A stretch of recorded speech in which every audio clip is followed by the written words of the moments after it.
ரொம்ப டேஸ்டான ஹெல்தியான பிரேக்ஃபாஸ்ட் செஞ்சு கட்டுறேன்ப்பா. டயட்ல இருக்கிறவங்க, வெயிட் லாஸ்ல இருக்கிறவங்க, சுகர் பேஷண்ட், பெரியவங்க எல்லாருமே இதை சாப்பிடலாம். சாப்பிட்டா அவ்வளவு நல்லதுப்பா. நம்ம உடம்புக்கு நல்லா ஹெல்தியாவும் இருப்போம். நல்ல மசில்ஸ் எல்லாம் நல்லா உங்களுக்கு இருக்கம் கொடுக்கும். வாங்க எப்படி செய்யலாம்னு பார்ப்போம். அம்மா வந்து சம்பா கோதுமை ரவா வாங்கியிருக்கேன். இது எல்லா பலசர கடையிலுமே கிடைக்குது. அதிகமான புரோட்டீன் இருக்கு, ஃபைபர் இருக்கு. அதனால உடம்புக்கு ரொம்ப நல்லது. வெயிட் லாஸ்க்கும் நல்லா ஹெல்ப் பண்ணும். இந்த சம்பா கோதுமை ரவையை வந்து நம்ம ஒரு கப்பு போட்டு கொடுப்போம். ஒரு 75 கிராம் எடுத்திருக்கேன். இதை வந்து பவுலில் போட்டுக்கிடுவோம். இது சம்பா கோதுமை, இது வந்து ரவை ஒரு ஸ்பூன் போட்டுக்கிடுவோம். இந்த கப்பில் தான் ஒரு கப்பு சம்பா கோதுமை ரவை எடுத்துருந்தோம். அதிலே ஒரு அரை கப்பு நம்ம தயிர் போட்டுக்கிடுவோம். தேவையான அளவுக்கு உப்பு போட்டுக்கிடுவோம். கொஞ்சமாக தண்ணி ஊற்றி, லைட்டாக தண்ணி ஊற்றி இதை நல்லா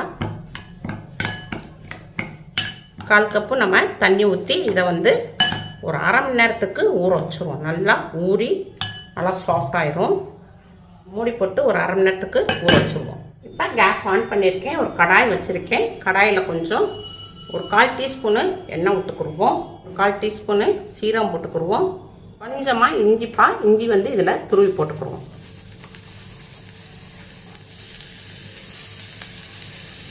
ஒரு பச்சை மிளகாவை கீரி போட்டுக்குருவோம். பொடிசாக நறுக்கிக்கிடுவோம்.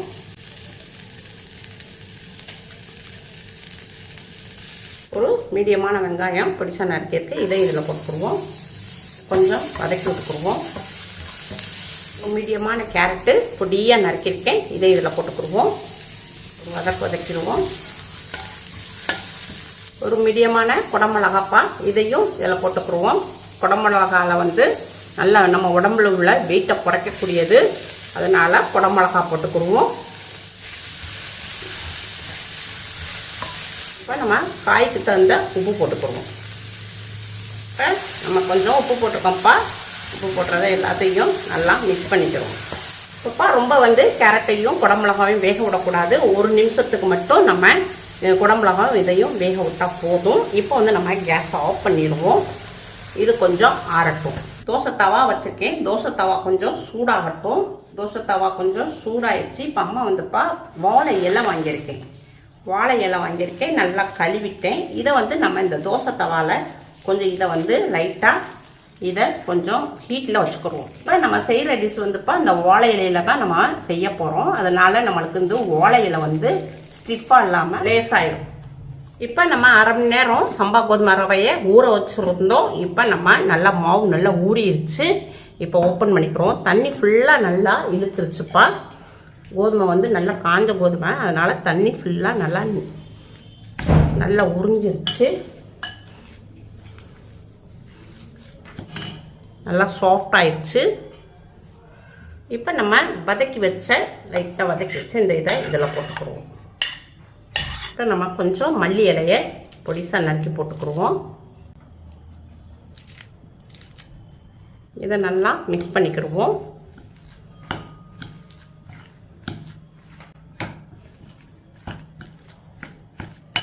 இப்போ வாழை இலையை எடுத்துருக்கோம்.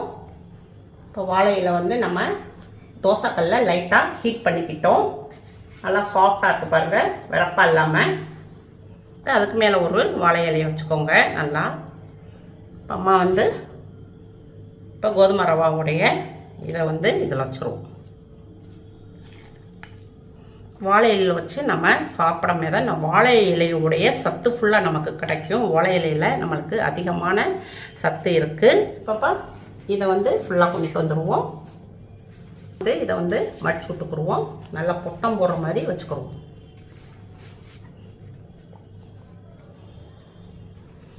நம்ம வந்து தயிர் சாதம் இதெல்லாம் பொட்டணம் போடுவோம்ல, அது மாதிரி இப்படி கொண்டு வந்துடுவோம். ஃபுல்லாக கொண்டு வந்துடும் முடிச்சு போடுற மாதிரி.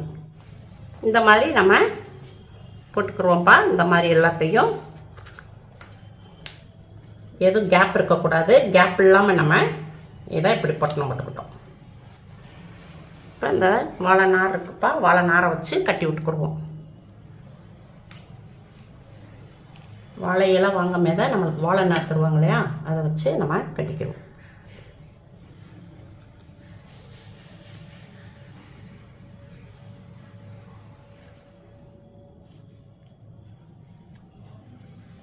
இப்போ நம்ம ஓலை நேரம் வச்சு கட்டியாச்சு.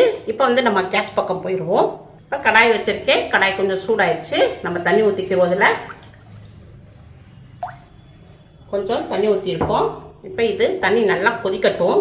இப்போ தண்ணி கொதிச்சுக்கிட்டு இருக்குப்பா.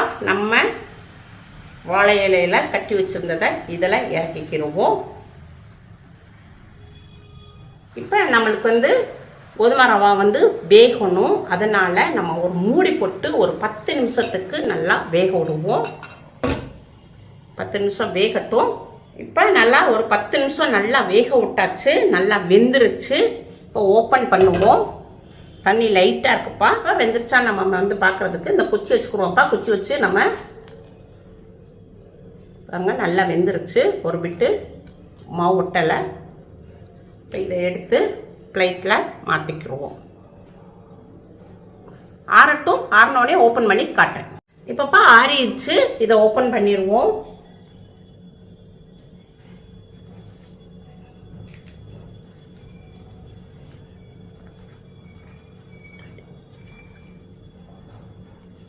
நல்லா வெந்துருச்சு. இப்போ இதை எடுத்து பிளேட்டில் மாற்றிக்கிடுவோம். இப்போ இதை கட் பண்ணிக்கிடுவோம். அழகா சூப்பராக வந்திருக்கு. நல்லா சாஃப்டாக இருக்குது. ரொம்ப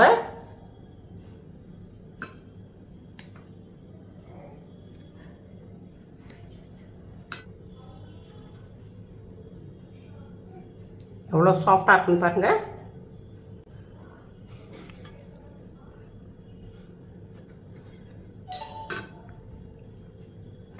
அவ்வளோதான்ப்பா, வெயிட் லாஸ் வாழை இலை ரெசிபி ரெடி ஆயிருச்சு. ரொம்ப ரொம்ப சாஃப்டாக இருக்குது. ரொம்ப சாஃப்டாக இருக்குப்பா. ரொம்ப ரொம்ப சாஃப்டாக இருக்குது. எவ்வளோ சாஃப்டாக இருக்குன்னு பாருங்கள். இப்போ கார சட்னி வச்சுருக்கேன். நீங்கள் உங்கள் வீட்டில் என்ன இருக்கோ, கார சட்னி இருந்தாலும் சரி, சட்னி இருந்தாலும் சரி, இல்லை கிரேவி இருந்தாலும் சரி, இதை தொட்டு சாப்பிட்டுக்கோங்க. இதை நல்லா அப்படியே சாப்பிடவும் ரொம்ப ரொம்ப டேஸ்ட்டாக இருக்குது. சின்ன பிள்ளைகளுக்கெல்லாம் இந்த மாதிரி இன்னும் கொடுத்தீங்கன்னா அப்படியே அழகாக சூப்பராக சாப்பிடுவாங்க. இது தொட்டும் சாப்பிட்டுக்கலாம், இல்லை அப்படியே வேணாலும் சாப்பிட்டுக்கலாம். இது வந்து பிரேக்ஃபாஸ்ட்டுக்கு எடுத்துக்கலாம், டின்னருக்கு எடுத்துக்கலாம். நல்லா அந்த வாழை இலையுடைய நம்மளுக்கு அந்த ஃப்ளேவர் ரொம்ப நல்லா இருக்கு. கிளாஸில் இருக்கிறவங்க, சுகர் பேஷண்ட்டு, டயட்டில் இருக்கிறவங்க இந்த மாதிரியே நம்ம வேக வச்சு சாப்பிட்டா நம்ம உடம்புக்கு ரொம்ப நல்லது. வெயிட்டும் நல்லா குறையும். நம்ம வந்துப்பா அளவோடு தான் சாப்பிடணும். அளவோடு சாப்பிடுங்க, வெயிட் உழுகாது. வெயிட் லாஸில் இருக்கிறவங்க, டயட்டில் இருக்கிறவங்க, சுகர் பேஷண்ட் இவங்க எல்லாருமே ஈவினிங் போல் ஒரு அரை மணி நேரம் வாக்கிங் போனால் நல்லா ஒரு மைண்டும் நல்லா ரிலாக்ஸாக இருக்கும். உங்களுக்கு வெயிட்டும் நல்லா குறையும். இது உங்கள் வீட்டில் செஞ்சு பாருங்கள். அம்மாவுக்கு லைக் பண்ணுங்கள், ஷேர் பண்ணுங்கள், சப்ஸ்கிரைப் பண்ணுங்கள். அடுத்த வீடியோ பார்ப்போம்.